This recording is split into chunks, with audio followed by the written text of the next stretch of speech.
Hello, my star students. I hope you all are doing great. I am CS Vanita Vaid, All India Ranker, and in this video, I'm going to give you entire details of your CMA Foundation course.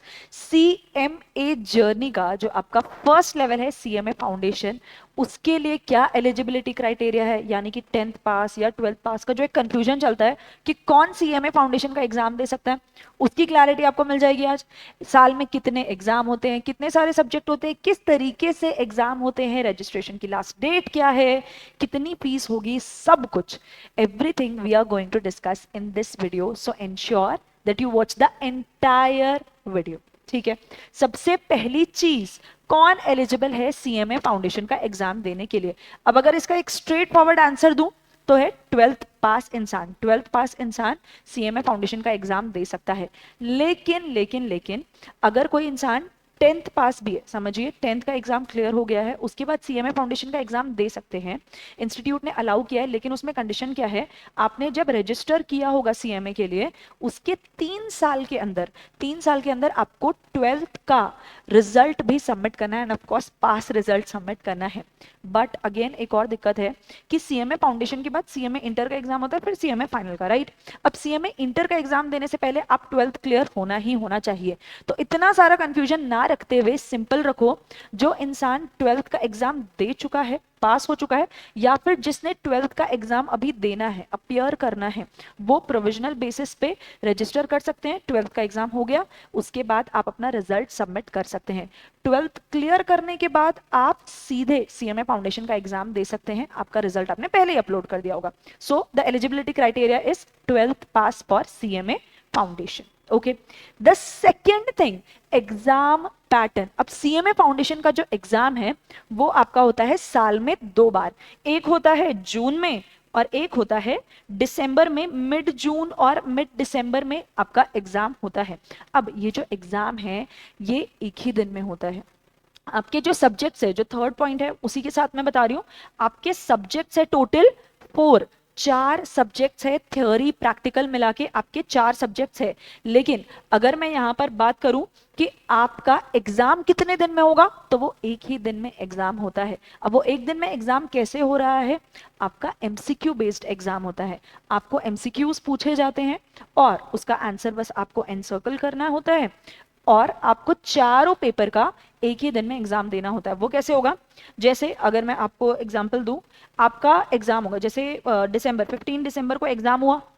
15 दिसंबर को सुबह 10 बजे से 12 बजे तक आपका होगा paper number 1 और paper number 2 का एग्जाम। पेपर नंबर 1 और पेपर नंबर 2 का एग्जाम होगा। उसके बाद 12 बजे से लेके दोपहर 2 बजे तक आपको ब्रेक मिलेगा, जिसमें आप आराम कर सकते हो, लंच कर सकते हो, रिवाइज कर सकते हो।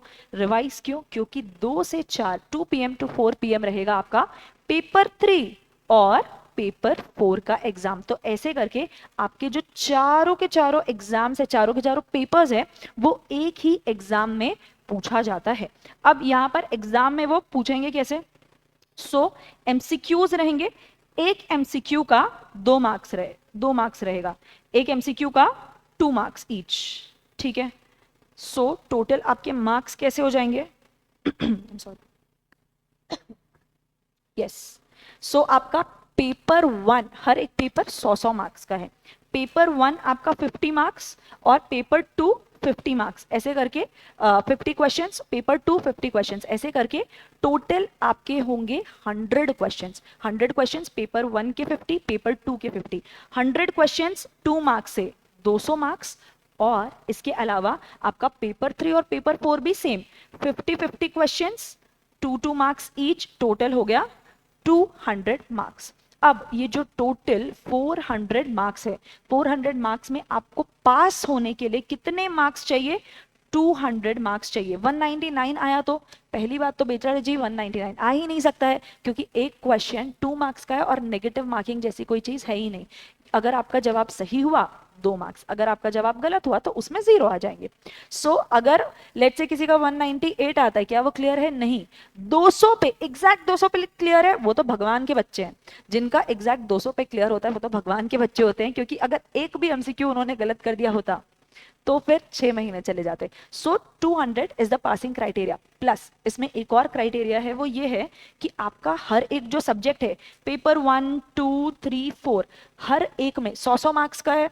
हर एक में आपको कम से कम 40 मार्क्स तो आने ही आने चाहिए, यानी कि ईच पेपर आपका 40 मार्क्स आना ही चाहिए। और टोटल जब करेंगे तो आपका 200 आना चाहिए। तो किसी में अगर 50 आ गया, किसी में 60 आ गया, किसी में फिर 65 आ गया, फिर 60 आ गया, ऐसे करके 200 क्रॉस हो गया और हर एक में 40 क्रॉस हुआ है, चलेगा। लेकिन अगर टोटल आपका 220 है, 220 है, लेकिन एक सब्जेक्ट में आपका 40 की जगह 38 आ गया, बाकी में अच्छा है, एक में 30 आ गया, 38 आ गया, नॉट क्लियर। सो दोनों क्राइटेरिया फुलफिल करने होते हैं। ओके, सो हर एक सब्जेक्ट 100 मार्क्स का है। एक एमसीक्यू 2 मार्क्स का आता है, मतलब 50 एमसीक्यू 50 एमसीक्यू, ऐसे करके आपको 2 घंटे का स्लॉट मिलेगा। फिर 50 + 50 पेपर 3 और 4 का 2 घंटे का स्लॉट मिलेगा, बीच में 2 घंटे का ब्रेक होता है। इस तरीके से आपका एग्जाम का पैटर्न रहता है। अब जिस सब्जेक्ट की हम बात कर रहे थे कि कौन से सब्जेक्ट हैं सीएमए फाउंडेशन में, तो आपके थ्योरी और प्रैक्टिकल दोनों ही सब्जेक्ट्स हैं।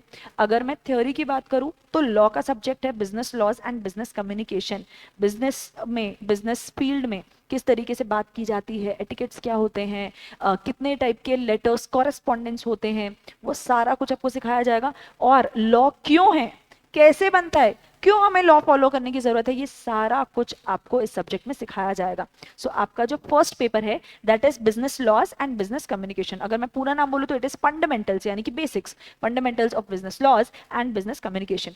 जो दूसरा सब्जेक्ट है वो फाइनेंशियल एंड कॉस्ट अकाउंटिंग के बारे में है। अकाउंट्स जो आपने 12th में थोड़ा बहुत पढ़ा होगा, उसी से रिलेटेड टॉपिक्स यहाँ पर भी है। ऑफकोर्स थोड़ा लेवल बढ़ गया है यहाँ पर।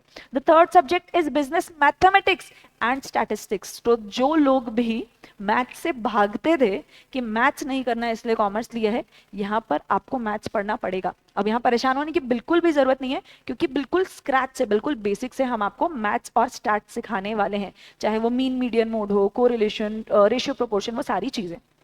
और जो आपका पेपर 4 है, the last subject, that is business economics and management. Eco और मैनेजमेंट, जैसे demand supply, GDP, national income, ये सारी चीजें जो आपने पढ़ी होंगी, 11th 12th में पढ़ा होगा, वो यहाँ पर भी है, अगेन एक लेवल अबव। ठीक है, तो ये सारे आपके हो गए 4 सब्जेक्ट्स सीएमए फाउंडेशन के। अब रजिस्ट्रेशन डेट कैसे होता है? रजिस्ट्रेशन डेट जैसे मैंने बताया, 2 बार एग्जाम होता है, जून और दिसंबर में। तो अगर किसी स्टूडेंट को जून का एग्जाम देना है, लेट्स से जून 2026 में एग्जाम देना है, तो उनके लिए रजिस्ट्रेशन की लास्ट डेट होगी 31 जनवरी ऑफ दैट ईयर। उस जून से पहले जो जनवरी आ रहा है, और दिसंबर के लिए आप बिल्कुल गेस कर सकते हैं 31 जुलाई। तो अगर दिसंबर में एग्जाम देना है, 31 July 2025 is the last date for you to register. आपको रजिस्ट्रेशन करवाना होगा। उसके बाद एक एग्जाम फॉर्म भी फिल करना पड़ता है, वो बाद में आपको फिल करना होता है एग्जाम के कुछ दिन पहले। सो रजिस्ट्रेशन की लास्ट डेट है जून के लिए 31 जनवरी और दिसंबर के लिए 31 जुलाई। नाउ द लास्ट थिंग जिसके लिए आप रुके हुए होंगे, दैट इज द फीस। जो फीस है आपकी रजिस्ट्रेशन की, दैट इज 6,000 रुपीज। अब इसमें कुछ क्राइटेरियाज रहते हैं कि जो बिलो पॉवर्टी लाइन है, या फिर कुछ कोटाज होते हैं, जैसे रिजर्वेशन होते हैं इन कोर्सेज में। हमारे प्रोफेशनल कोर्सेज में रिजर्वेशन नहीं होता है, लेकिन उनको फीस में थोड़ा सा डिस्काउंट दिया जाता है, कंसेशन दिया जाता है। बाकी अगर बात करें तो सीएमए फाउंडेशन कोर्स की रजिस्ट्रेशन फीस है 6,000 रुपीज।